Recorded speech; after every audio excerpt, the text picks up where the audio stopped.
सन 1558 उड़ीसा का पुरी इलाका मुगल सेना जगन्नाथ मंदिर को तोड़ने के इरादे से आगे बढ़ रही थी। घोड़े सर पर दौड़ रहे थे, तलवारें चमक रही थीं, लेकिन जैसे ही सेना मुख्य गर्भगृह की ओर बढ़ी, एक अजीब सा तूफान उठा। सूरज की रोशनी अचानक गायब हो गई और चारों ओर अंधकार छा गया। फिर सैनिकों ने देखा कि मंदिर के अंदर से तेज रोशनी आ रही है और रोशनी के साथ एक भयानक और डरावनी चीज उनके पास आ रही है। यह दृश्य इतना भयानक था कि कई सैनिक वहीं पर बेहोश हो गए और जो बच गए वो ऐसे भागे मानो उनके सामने मौत खड़ी हो। अब आप सोचिए कि क्या यह सिर्फ एक ऐतिहासिक घटना थी या फिर सच में भगवान जगन्नाथ ने अपने धाम की रक्षा की। पुरी का जगन्नाथ मंदिर एक ऐसा स्थान जो सिर्फ भक्ति का केंद्र नहीं बल्कि अनगिनत रहस्यों की चुप दुनिया है। क्या आपने कभी सोचा है कि क्यों इस मंदिर का ध्वज हमेशा हवा के विपरीत दिशा में उड़ता है और क्यों मंदिर के ऊपर लगे सुदर्शन चक्र हर दिशा से ऐसा लगता है मानो आपको ही देख रहा हो। यहाँ तक कि प्रसिद्ध किताब भविष्य मलिका में इस मंदिर को लेकर कलयुग की कई भविष्यवाणियां की गई हैं, जो कि सारी की सारी सच हुई हैं। इनमें सबसे प्रसिद्ध है कोविड-19 यानी कि कोरोना की घटना। इस किताब में लिखा गया था कि जब मंदिर का सबसे पुराना पेड़ गिर जाएगा तब एक भयानक महामारी आएगी, और यह पूरी तरह सच भी हुई। यह सिर्फ एक घटना नहीं, ऐसी और भी कई घटनाएं हैं जो सच हुई हैं और सारी आपको चौंका देंगी। इस मंदिर के अंदर ऐसे और भी कई अनसुने और खतरनाक रहस्य छुपे हुए हैं जो आपके होश उड़ा देंगे। और सबसे बड़ा रहस्य है ब्रह्म पदार्थ का, यानी कि श्री कृष्ण का दिल। माना जाता है कि इस मंदिर में श्री कृष्ण का दिल आज भी मौजूद है, जिसे हर 12 साल में पुरानी मूर्ति से निकालकर नई मूर्ति में डाला जाता है, और यह प्रक्रिया काफी महत्वपूर्ण है। इस दौरान अगर कोई श्री कृष्ण के दिल को देख ले तो वह तुरंत मर जाता है, जिसकी कई घटनाएं हमारे सामने आती हैं। पिछले 800 सालों से इस मंदिर का ध्वज हर रोज बदला जाता है और कहा जाता है कि अगर इसे एक भी दिन न बदला गया तो मंदिर को 18 सालों के लिए बंद करना होगा। और जब अंग्रेज आए तो उन्होंने इस प्रक्रिया को अंधविश्वास बताकर रोकने की कोशिश की, लेकिन फिर उनके साथ जो हुआ वो जानकर आप चौंक जाएंगे। इस मंदिर के मुख्य प्रवेश द्वार में 22 सीढ़ियां हैं जिन्हें पार करना होता है, लेकिन इनमें से तीसरी सीढ़ी पर पैर रखना सख्त मना है। पर आखिर ऐसा क्यों है और क्या होगा यदि आपने तीसरी सीढ़ी पर पैर रख दिया? फिर आती है मंदिर की रसोई, जहां 7 बर्तनों में एक साथ प्रसाद पकता है, पर नीचे की आंच से ऊपर वाला बर्तन पहले कैसे पक जाता है? क्या मंदिर की रसोई विज्ञान के नियमों को भी चुनौती देती है? ऐसे ही और भी न जाने कितने चौंकाने वाले रहस्य। ये सिर्फ एक मंदिर नहीं, ये एक ऐसा तीर्थ है जहां धर्म, विज्ञान, वास्तु और चमत्कार चारों एक साथ खड़े हैं, जहां श्रद्धा सिर्फ पूजा नहीं बल्कि रहस्यों से सामना करने की तैयारी है। तो क्या आप तैयार हैं एक ऐसे सफर के लिए जहां हर अध्याय आपको चौंकाएगा, हर रहस्य आपके विश्वास को चुनौती देगा और हर जवाब एक नए सवाल को जन्म देगा? चलिए चलते हैं जगन्नाथ मंदिर की उस रहस्यमयी यात्रा पर, जहां भगवान खुद हर सवाल का उत्तर है।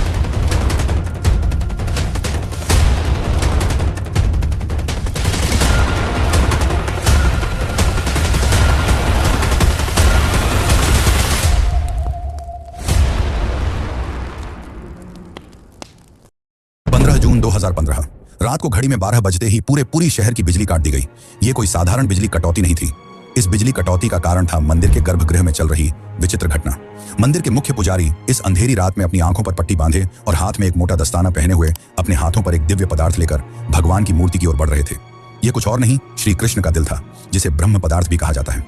ठीक 12 साल बाद यह प्रक्रिया आज मंदिर में फिर दोहराई जा रही थी, जहां भगवान जगन्नाथ की पुरानी मूर्ति से उनके दिल को निकालकर नई मूर्ति में लगाया जाता है। ये होता है भगवान के शरीर को बदलने का, लेकिन आत्मा को यथावत रखने का अनुष्ठान। माना जाता है कि यह मंदिर दुनिया का एकमात्र मंदिर है जहां भगवान आज भी जीवित रूप में बसते हैं, और जब उनका शरीर पुराना हो जाता है तो ठीक उसी तरह नया शरीर दिया जाता है, जैसे कोई आत्मा नया जन्म लेती है। कहते हैं इस ब्रह्म तत्व को आज तक किसी ने नहीं देखा, और जिसने भी देखने की कोशिश की वो जिंदा नहीं बचा। नवकलेवर की रात जब पुरानी मूर्तियों से ब्रह्म तत्व निकालकर नई मूर्तियों में डाला जाता है, पुरी में कर्फ्यू जैसा माहौल बना दिया जाता है। पूरे शहर की बिजली काट दी जाती है, मंदिर को घोर अंधेरे में बंद कर दिया जाता है। मंदिर के अंदर होते हैं सिर्फ विशुद्ध ब्राह्मण, जिनका खानदान सदियों से यही कार्य करता आया है। उनकी आंखों पर पट्टी बांधी जाती है और हाथों पर मोटे दस्ताने पहनाए जाते हैं, ताकि वे ना देख सकें और ना ही महसूस कर सकें कि ब्रह्म पदार्थ है क्या। जब यह प्रक्रिया होती है तब मंदिर की सुरक्षा सीआरपीएफ के जवान करते हैं, और किसी भी व्यक्ति का मंदिर के अंदर जाना सख्त मना होता है। जब 2015 में यह अनुष्ठान हुआ था तब एक पांडे ने उस ब्रह्म तत्व को हाथ लगा दिया था, जिसके बाद वह तुरंत ही बेहोश हो गया, और जब आंख खुली तो वह मानसिक रूप से पूरी तरह अस्थिर हो गया था। तो सवाल उठता है, ब्रह्म तत्व आखिर है क्या? क्या यह कोई दिव्य ऊर्जा है? क्या यह सिर्फ विश्वास है, या सच में कोई ऐसा अविनाशी पदार्थ मौजूद है जो युगों से युगों तक जीवित है? माना जाता है कि यह ब्रह्म पदार्थ काफी ज्यादा शक्तिशाली है, जिससे लगातार दिव्य ऊर्जा निकलती रहती है और हमेशा हल्का सा कंपन महसूस होता रहता है। प्रसिद्ध इंडियन आर्कियोलॉजिस्ट प्रवीण मोहन के हिसाब से श्री कृष्ण सिर्फ एक इंसान नहीं बल्कि एक सुप्रीम बीइंग थे। उनके मुताबिक ब्रह्म पदार्थ, जिसे कृष्ण का दिल भी कहा जाता है, वह असल में एक आर्क रिएक्टर है, यानी कि एक ऐसा डिवाइस जो भयंकर स्तर की ऊर्जा उत्पन्न करता है। उन्होंने यह तक बताया कि क्यों जगन्नाथ की मूर्तियों को लकड़ी से बनाया जाता है। उनके अनुसार लकड़ी बिजली को कंडक्ट नहीं करती, जिस कारण वह ब्रह्म पदार्थ से निकलने वाली इलेक्ट्रोमैग्नेटिक एनर्जी को रोक लेती है। वैसे तो माना जाता है आज तक इसे किसी ने नहीं देखा है, पर आज से करीब 50 साल पहले एक व्यक्ति ने दावा किया था कि उसने इस हृदय को देखा है। उसने कहा कि हृदय चांदी की तरह तरल बह रहा था और यही तरल लकड़ी को कमजोर कर देता है, जिस कारण हर 12 साल में मूर्तियों को बदलना पड़ता है। उस व्यक्ति ने यह तक कहा कि जब उस हृदय को प्रकाश में लाया गया तो वह चक्र की तरह घूमने लगा और जोर से कंपन करने लगा, यानी कि जब इस ब्रह्म पदार्थ को रोशनी मिलती है तो यह और भी ज्यादा सक्रिय हो जाता है, जो कि खतरनाक साबित हो सकता है। जिस कारण हर बार जब इसे पुरानी मूर्ति से नई मूर्ति में बदला जाता है तब पूरे शहर की बिजली काट दी जाती है। विज्ञान के लिए आज भी यह एक चौंकाने वाला रहस्य है जिसे कोई समझ नहीं पाया, लेकिन भक्तों के लिए यह उनके श्री कृष्ण है, उनका दिल है, जिस कारण हर दिन लाखों की तादाद में भक्त भगवान जगन्नाथ के दर्शन करने आते हैं। वैसे क्या आपको पता है कि जब श्री कृष्ण की मृत्यु हुई तब पांडवों ने उनके शरीर को जला दिया था, पर फिर कैसे उनका हृदय बच गया और वह पुरी तक कैसे पहुंचा, और इस भव्य मंदिर की रचना किसने की? आखिर कौन था जिसने बड़ी ही चमत्कारी तरीके से भगवान जगन्नाथ की मूर्ति बनाई? तो चलिए जानते हैं अब इस रहस्यमयी और रोचक घटना को, जो आपको इंटरनेट और किताबों में नहीं देखने को मिलेगी। लेकिन उससे पहले अगर आपको वीडियो अच्छी लग रही है तो इसे लाइक करके कमेंट में जय जगन्नाथ जरूर लिखें। आज से करीब 5000 साल पहले महाभारत युद्ध के पश्चात चारों तरफ केवल लाशें ही पड़ी थीं। लाखों पड़े शव और कौरवों के विनाश ने सब कुछ झकझोर दिया। कौरवों की माता गांधारी ने इस विनाश का कारण श्री कृष्ण को बताया। उनके हिसाब से अगर श्री कृष्ण चाहते तो यह युद्ध होता ही नहीं, पर उन्होंने ऐसा नहीं किया, जिसके कारण क्रोधित होकर गांधारी ने कृष्ण को श्राप दिया, गिना, जिस प्रकार मेरे वंश का विनाश हुआ है ठीक उसी प्रकार तुम्हारे भी वंश का विनाश हो जाएगा। इस श्राप के 36 साल बाद जब एक दिन श्री कृष्ण जंगल में विश्राम कर रहे थे तब एक शिकारी ने उन्हें हिरण समझकर उन पर तीर चला दी, और जैसे ही तीर श्री कृष्ण के पैरों पर जाके लगी उन्होंने इस लोक को छोड़ दिया और मृत्यु को स्वीकार किया। और माना जाता है कि उनके मृत्यु के साथ ही पूरी द्वारका नगरी पानी में समा गई, जिससे उनका पूरा वंश समाप्त हो गया।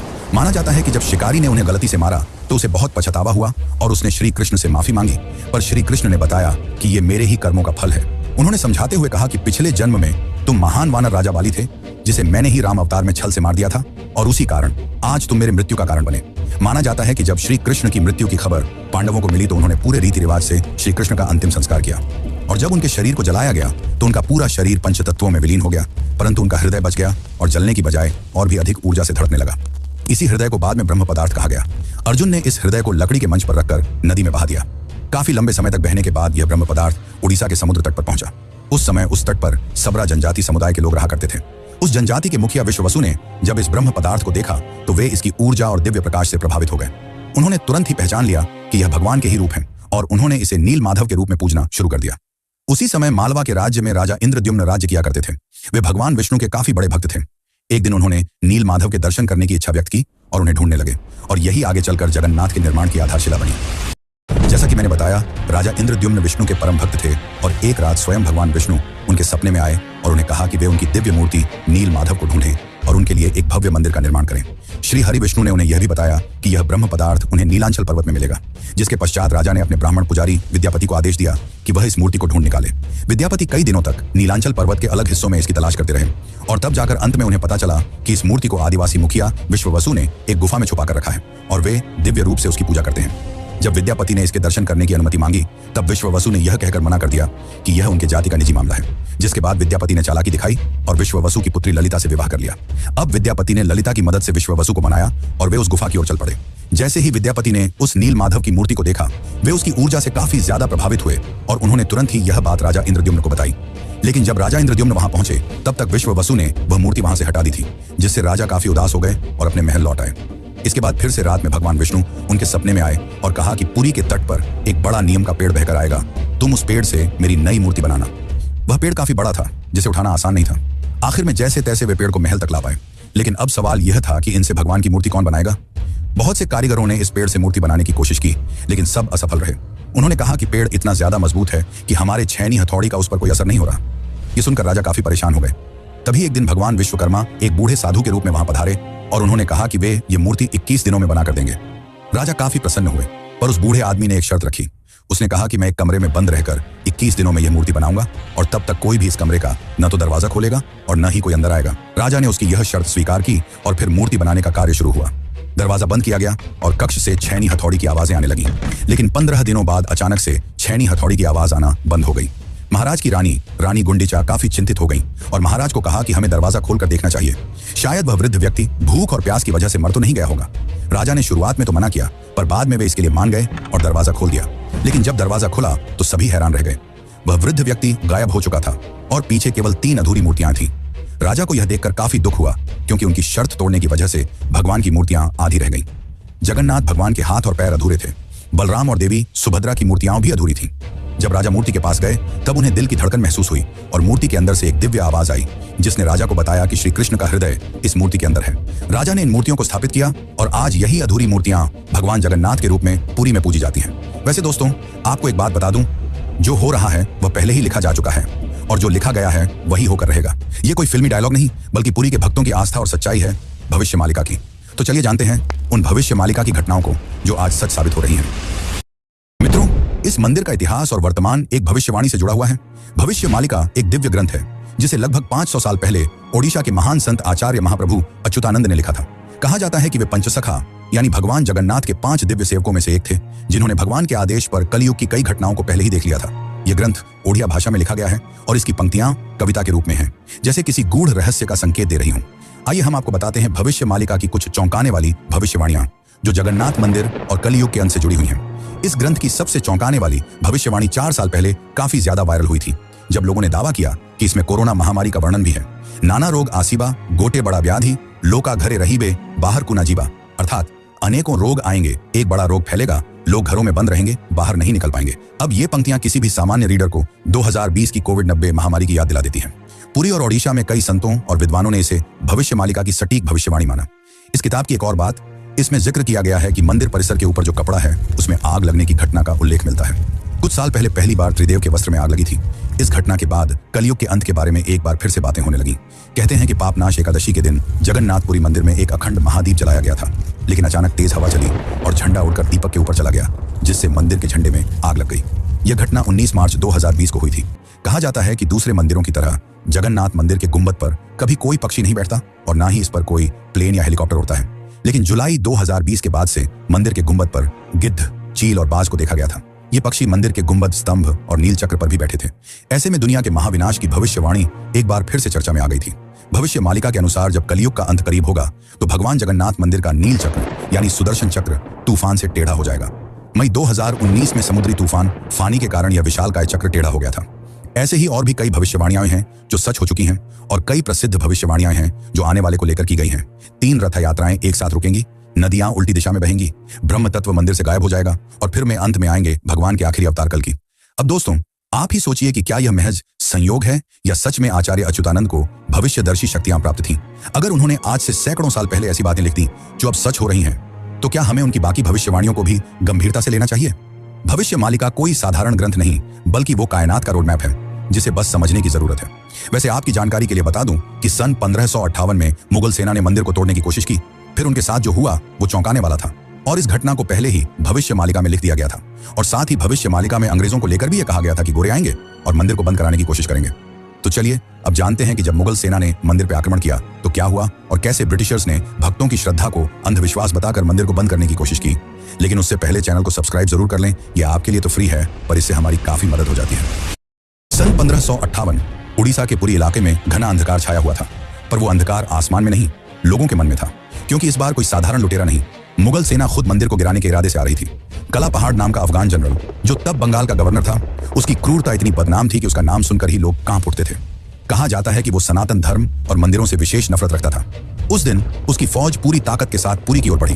घोड़े सर पर दौड़ रहे थे, तलवारें लहराई जा रही थीं और मंदिर की शांति में एक भयंकर आंधी की आहट आने लगी। जैसे ही सैनिक मुख्य गर्भगृह की ओर बढ़े, अचानक मौसम बदल गया।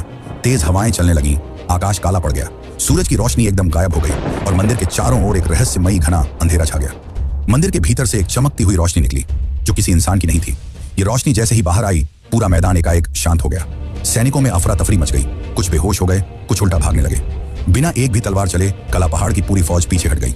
आज भी पुरी की लोक कथाओं में यह कथा सुनाई जाती है कि जब भगवान की मर्यादा पर वार होता है तो वो खुद प्रकट होकर अपने धाम की रक्षा करते हैं। अब दूसरी घटना की बात करते हैं, जो है अंग्रेजों का विरोध और रथ यात्रा का संघर्ष।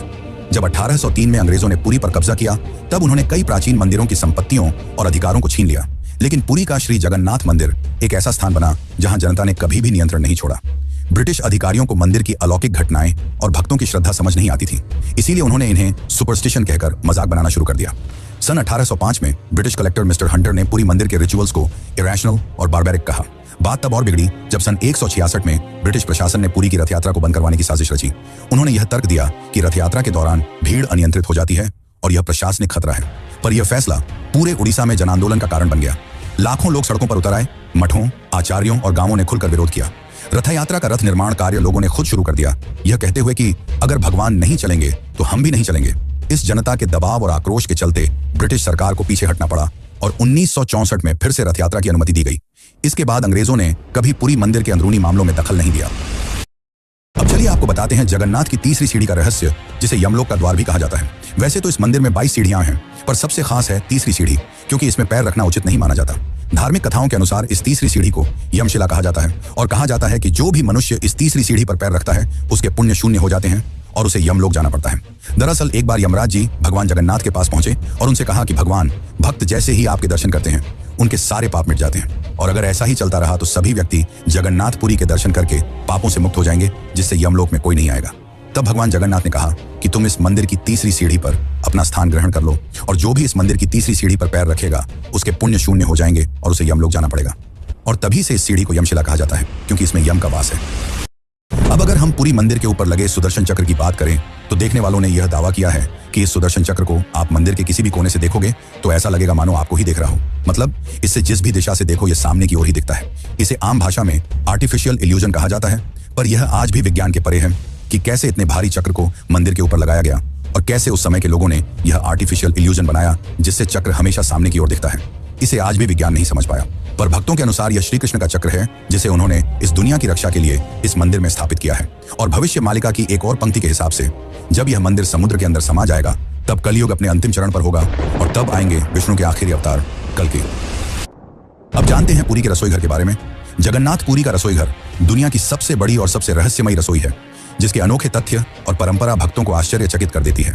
और रसोई का सबसे बड़ा रहस्य यह है कि यहाँ भोजन 7 मिट्टी के बर्तनों में बनाया जाता है और हर एक बर्तन को एक के ऊपर एक रखा जाता है। और स्वाभाविक है कि सबसे नीचे के बर्तन में ज्यादा आंच आ रही है तो उसे सबसे पहले पकना चाहिए, लेकिन पुरी में ऐसा नहीं होता। ये चौंकाने वाली बात है कि 7 बर्तनों में जो सबसे ऊपर होता है उसका खाना पहले पकता है, जो विज्ञान के सारे तथ्यों को गलत साबित करता है। यहाँ भोजन बनाने का कार्य केवल सेवायत ब्राह्मणों द्वारा किया जाता है और किसी भी बाहरी व्यक्ति को इसमें प्रवेश की अनुमति नहीं होती। इस पवित्र रसोई में किसी प्रकार के आधुनिक ईंधन या गैस का उपयोग नहीं किया जाता, बल्कि केवल लकड़ी के चूल्हे पर पारंपरिक विधि से प्रसाद बनाया जाता है। पूरी मंदिर में रोजाना लगभग 50,000 से 2 लाख लोगों तक को महाप्रसाद बांटा जाता है। लेकिन चमत्कार देखो, कभी भी खाना बर्बाद नहीं होता और कभी भी कम नहीं पड़ता। मान्यता है कि मां लक्ष्मी स्वयं प्रतिदिन रसोई में आती हैं और रसोई के सेवकों को अंतः प्रेरणा देती हैं कि आज कितनों के लिए प्रसाद तैयार करना है। ये सिर्फ परंपरा नहीं, सदियों से चलती लीला है जिसे आज तक कोई इंसानी गणित नहीं समझ पाया। एक और चौंकाने वाली बात तो यह है कि इतने बड़े किचन में जहां 500 से ज्यादा रसोई और सेवक काम करते हैं, जहां हर दिन सैकड़ों क्विंटल अनाज, सब्जियां और मसाले इस्तेमाल होते हैं, वहां न कोई बदबू होती है न ही कोई मक्खी। कहा जाता है कि यह अग्निदेव और माता लक्ष्मी की कृपा है जो इस रसोई को हर प्रकार की अशुद्धि से दूर रखती है। 18वीं सदी में मराठा शासनकाल के दौरान एक बार एक अधिकारी ने रसोई के चमत्कार को अंधविश्वास बताते हुए जानबूझकर बर्तनों की संख्या बदलने का आदेश दिया, लेकिन इसके बावजूद उस दिन भी पुरी में महाप्रसाद एकदम सटीक बना, न एक दाना कम न एक दाना ज्यादा। इसके बाद अधिकारी ने रसोई में दोबारा हस्तक्षेप न करने की कसम खा ली। वैसे तो दोस्तों, ऐसे और भी कई चौंकाने वाले रहस्य हैं, पर उन्हें एक ही वीडियो में बता पाना नामुमकिन है। इसलिए चलिए चलते हैं आखिरी अध्याय की ओर। लेकिन उससे पहले अगर आपको यह डॉक्यूमेंट्री अच्छी लग रही है तो कमेंट में जय जगन्नाथ जरूर लिखें। कभी कभी जीवन में कुछ चीजें ऐसी होती हैं जिन्हें न तर्क से समझा जा सकता है और न ही विज्ञान से परखा जा सकता है। पुरी के श्री जगन्नाथ मंदिर का हर पत्थर, हर कोना हमें एक ऐसी दुनिया में ले जाता है जहां भक्ति और बुद्धि, विज्ञान और विश्वास, संघर्ष और समाधान सब एक साथ चलते हैं। जगन्नाथ केवल भगवान नहीं, एक चेतना है जो हमें यह सिखाते हैं कि जब विज्ञान चुप हो जाए तो श्रद्धा बोलती है। तो अब सवाल यह है, क्या यह सब केवल संयोग है या कहीं ना कहीं कोई ऐसी शक्ति है जो इन सबको संचालित कर रही है? आप क्या मानते हैं? क्या आपने कभी इन रहस्यों को खुद महसूस किया है? अगर हाँ, तो यह वीडियो सिर्फ जानकारी नहीं बल्कि आपकी अपनी यात्रा है, श्रद्धा से रहस्य तक। और ऐसी ही एक यात्रा है केदारनाथ धाम की, जो जगन्नाथ की तरह ही 4 धामों में से एक है। और अगर आप केदारनाथ धाम की यात्रा पर चलना चाहते हैं तो यह वीडियो जरूर देखें। धन्यवाद।